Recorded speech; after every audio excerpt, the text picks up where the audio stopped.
হরে কৃষ্ণ। তো ভালো কাজের জন্য ভালো ফল এবং খারাপ কাজের জন্য খারাপ ফল উৎপন্ন হয়।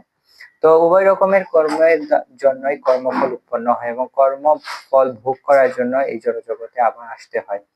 তো কিভাবে আমরা এই জড়জগৎ থেকে উদ্ধার লাভ করব এবং ভগবানের কাছে ফিরে যেতে পারবো? তো ভগবান শ্রীকৃষ্ণ নবম অধ্যায়ের 28 নং শ্লোকে বলেছেন, শুভাশুভ ফলৈরেব মোক্ষসে কর্ম বন্ধনায় সন্ন্যাস যোগ যুক্তাত্মা বিমুক্ত মাম পৈশসি।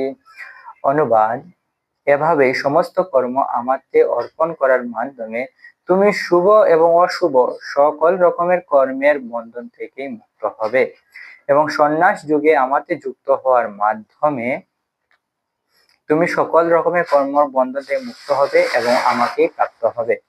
তো সকল কাজ আমাদের ভগবানের সন্তুষ্টির জন্যই করা উচিত। হরে কৃষ্ণ।